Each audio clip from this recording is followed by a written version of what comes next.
थाना ठाकुरगंज और थाना दुबग्गा पुलिस ने किया बड़ा खुलासा। यात्रियों को सुनसान जगह पर ले जाकर चाकू की नोक पर लूट करने वाले 3 लुटेरों को ठाकुरगंज पुलिस ने किया अरेस्ट। वहीं थाना दुबग्गा पुलिस ने तमिलनाडु के जालसाज गिरोह को लखनऊ से गिरफ्तार कर भेजा सलाखों के पीछे। राजधानी लखनऊ में कमिश्नरेट पुलिस लगातार अपराधियों पर शिकंजा कसती नजर आ रही है। आपको बता दें, थाना ठाकुरगंज पुलिस ने 3 शातिर लुटेरों को गिरफ्तार कर हवालात का रास्ता दिखाया। पुलिस की गिरफ्त में आए लुटेरे यात्रियों को ई रिक्शे के जरिए सुनसान जगह पर ले जाकर लूट जैसी घटना को अंजाम देते थे। वहीं थाना ठाकुरगंज प्रभारी श्रीकांत राय के नेतृत्व में क्राइम टीम के सिपाही शिवम सिंह, सिपाही ब्रजेश कुमार यादव, सिपाही दीप यादव ने तीनों लुटेरों को दबोचने में कामयाबी पाई। वहीं दूसरी तरफ थाना प्रभारी दुबग्गा अभिनव कुमार वर्मा के नेतृत्व में दुबग्गा पुलिस ने तमिलनाडु के जालसाज गिरोह को लखनऊ से किया गिरफ्तार।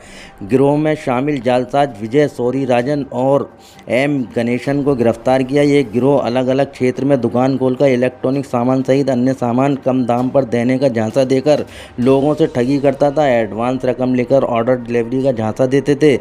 दुकान की आड़ में नकली नोटों की सप्लाई भी कर रहा था गिरोह। बड़ी संख्या में लोगों की रकम ठगी करने का आरोप है। इस गिरोह पर पुलिस की गिरफ्त में आए दोनों आरोपियों के पास से बड़ी संख्या में सामान, नकली करेंसी और अन्य फर्जी डॉक्यूमेंट बरामद किए गए हैं। वहीं DCP waste doctor Durgesh Kumar ने थाना ठाकुरगंज और थाना दुबग्गा पुलिस को 10-10 हज़ार रुपये का इनाम देने की घोषणा भी की। ABL 24 न्यूज़ से संवाददाता लखनऊ फैजान कुरैशी की खास रिपोर्ट। सर, आज थाना ठाकुरगंज पुलिस टीम ने जो खुलासा किया है, इसमें कितने लोगों की अरेस्टिंग हुई है, क्या कुछ मामला है? पुलिस कमिश्नर लखनऊ सर के निर्देशन में, चूँकि अपराध के प्रति उनकी जीरो टॉलरेंस की नीति है, थाना ठाकुरगंज के कांस्टेबल दीप नारायण, शिवम और ब्रजेश, इनको ACP चौक श्री राजकुमार सिंह द्वारा नियुक्त किया गया था। इनको ये जानकारी प्राप्त हुई कि 3 अभियुक्त हैं जो ई रिक्शा से स्टेशन आदि पर जो यात्री उतरते हैं उनको झांसा देकर अकेले बैठाते हैं और साथ में बाकी गैंग बैठ जाती है और सुनसान स्थान पर ले जाकर मारपीट कर उनसे उनके सामान, मोबाइल और पैसे इत्यादि छीन लेते हैं। तो 3 अभियुक्त गिरफ्तार हुए, जिसमें से जीत नारायण उर्फ जीतू गुप्ता जो कौशाम्बी जिले के रहने वाले हैं, एक हर्ष सोनकर और एक प्रिंस सोनकर जो लखनऊ के रहने वाले हैं, ये गिरफ्तार हुए। पूछताछ से इन्होंने अन्य घटनाओं का भी स्वीकार किया करना। ठाकुरगंज क्षेत्र की 2 घटनाएं इन्होंने स्वीकार किया, बंधे पर यात्रियों को, और इनका एक जो साथी होता था वो बैठ जाता था। फिर ये सुनसान स्थान पे 2 घटनाएं थी, यहीं बंधे पर जो गोमती बंधा है कुड़िया घाट के पास, वहाँ ले जाकर इन्होंने किया। सुनसान स्थान पर ले जाकर उससे मारपीट कर छीन लेते थे, फिर उसके बाद उसको वहाँ से भगा के स्वयं चले जाते थे। क्या कुछ बरामदगी हुई इनके पास? बरामदगी 6 मोबाइल फ़ोन हैं, पैसे हैं, प्लस 2 बैग हैं।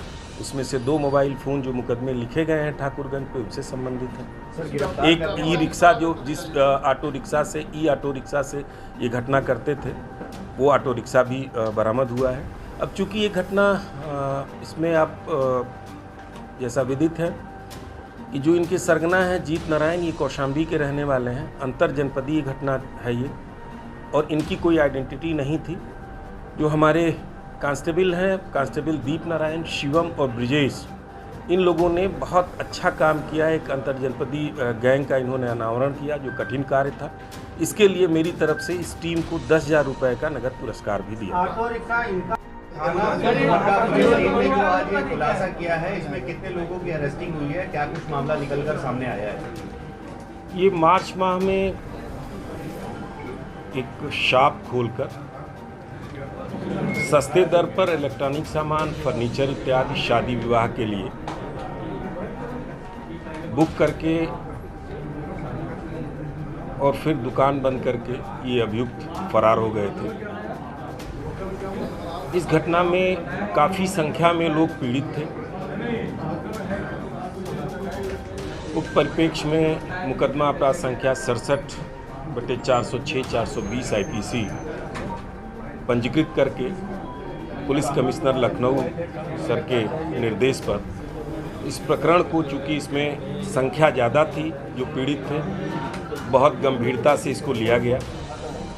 क्राइम ब्रांच और दुबग्गा थाने की पुलिस ने संयुक्त प्रयास करके आज तमिलनाडु के रहने वाले जो 2 अभियुक्त हैं, जो वहाँ शॉप पर भी बैठते थे, उनका नाम क्रमशः विजय सौरी राजन और एम गणेशन है।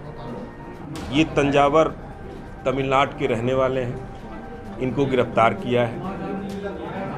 इन्होंने पूछताछ पर ये स्वीकार किया कि हम लोग पहले आते हैं, एक दुकान किराए पर लेते हैं, बाकायदा अपनी बिल्कुल सब कुछ सही आईडी से जीएसटी इत्यादि में उसका रजिस्ट्रेशन कराते हैं और उस स्कीम का प्रचार करते हैं कि हम बहुत ज़्यादा डिस्काउंट पर 50% तक का डिस्काउंट इन्होंने अनाउंस किया था।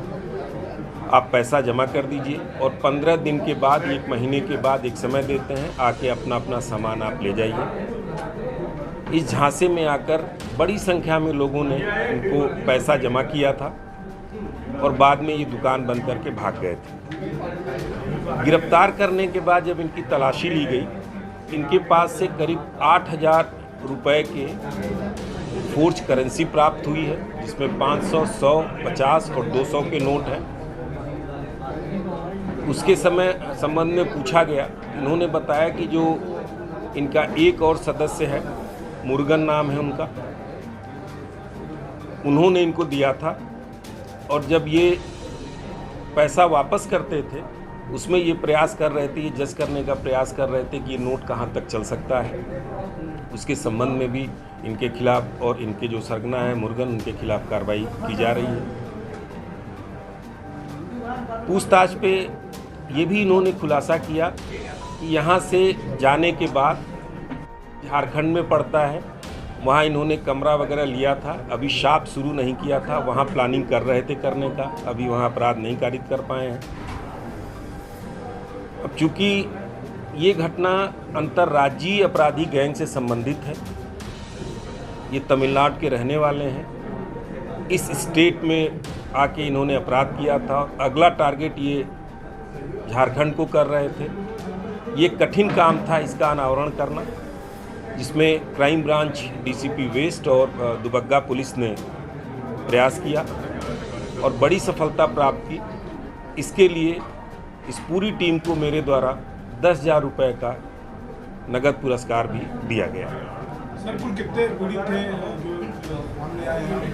इनका अपराधी इतिहास क्या है? देखिए, अभी कितनी एग्जैक्ट संख्या है ये बताना पाना तो मुश्किल है, लेकिन 30-40 पीड़ित तो हम लोगों के समक्ष अब तक आ चुके हैं और पीछे का जो अपराध है वो विवेचना का विषय है, हम लोग कर रहे हैं। जैसे जैसे बताएंगे, जिन स्टेट्स में भी इन्होंने अपराध किया है उनको हम लोग यहाँ से सूचना भेजेंगे, वो अपने हिसाब से उसकी कार्रवाई करेंगे।